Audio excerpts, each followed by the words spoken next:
मुलाच्या मृत्यूनंतर रडत बसलेली आई अचानक हसली। श्रीगोंदा तालुक्यात खळबळ। जी आई मोठमोठ्याने रडत होती, पोलीस तपास करत होते, तिला अचानक हसू आलं। हे नेमकं काय घडलं पहा।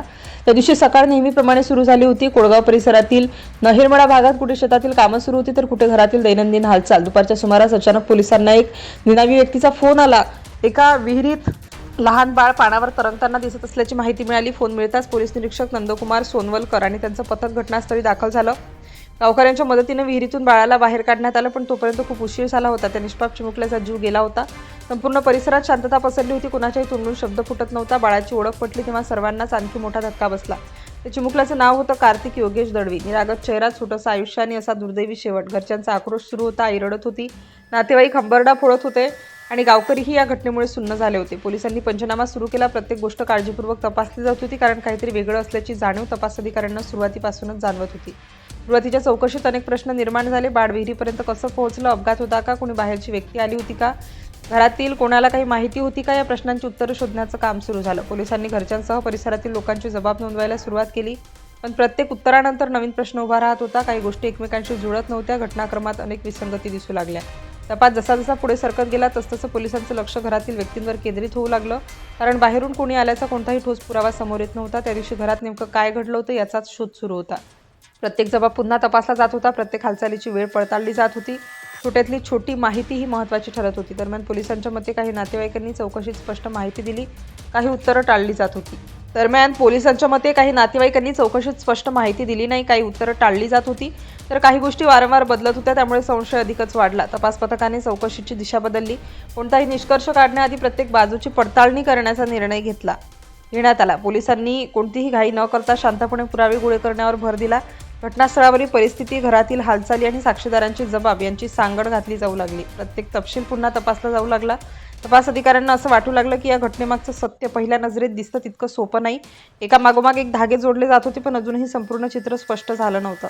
गावात वेगवेगळ्या चर्चा सुरू झाल्या। कोणी अपघात म्हणत होतं, तर कोणी दुसऱ्या शक्यतांबद्दल बोलत होतं। मात्र पोलिसांनी अफवांवर विश्वास न ठेवता पुराव्यांच्या आधारेच तपास सुरू ठेवला, कारण अशा संवेदनशील प्रकरणात चुकीचा निष्कर्ष अनेकांचं आयुष्य बदलू शकतो। चौकशी जशी सखोल होत गेली, तसतशी पोलिसांनी कार्तिकची आई सोनाली योगेश दळवी हिचीही सविस्तर चौकशी सुरू केली। सुरुवातीला तिने दिलेली माहिती आणि इतर जबाब यामध्ये काही तफावत असल्याचं समोर आलं, त्यामुळे चौकशी अधिक बारकाईने करण्यात आली। तपास अधिकाऱ्यांनी प्रत्येक प्रश्न पुन्हा विचारला। त्यानंतर तपासाला अचानक वेगळं वळण मिळालं। पोलिसांच्या म्हणण्यानुसार सखोल चौकशी दरम्यान सोनालीने काही महत्त्वाची माहिती दिली।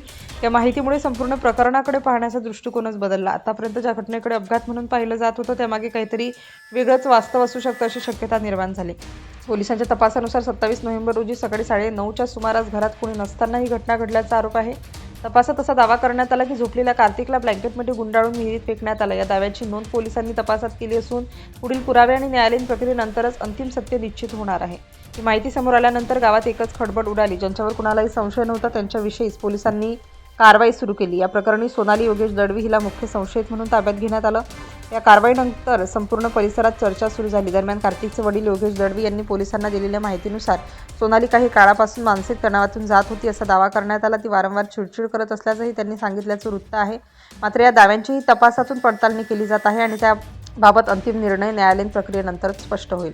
या घटनेनंतर अनेकांनी मानसिक आरोग्याच्या प्रश्नावरही चर्चा सुरू केली। एखादी व्यक्ती तणावाखाली असेल, तिच्या वागण्यात अचानक बदल दिसत असेल, तर त्याकडे दुर्लक्ष करणं किती धोकादायक ठरू शकतं याबाबतही प्रश्न उपस्थित झाले। मात्र कोणताही निष्कर्ष तपास पूर्ण होण्यापूर्वी काढणं योग्य नसल्याचं तज्ज्ञांचं मत आहे। पोलिसांनी या प्रकरणात घटनास्थळावरील पुरावे, जबाब, परिस्थितीजन्य माहिती आणि इतर बाबींची साखळी तयार करून तपास पुढे नेला। प्रत्येक गोष्ट काळजीपूर्वक पडताळल्यानंतरच कारवाई करण्यात आल्याचं सांगितलं जात आहे। या प्रकरणाचा पुढील तपास सुरू असून सर्व बाबींची छाननी केली जात आहे। कार्तिकसारख्या निष्पाप चिमुकल्याचा मृत्यू ही अत्यंत वेदनादायी घटना आहे।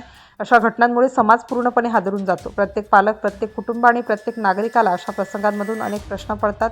एका लहान जीवाचं आयुष्य इतक्या दुर्दैवी पद्धतीने संपावं हीच सगळ्यात मोठी शोकांतिका आहे।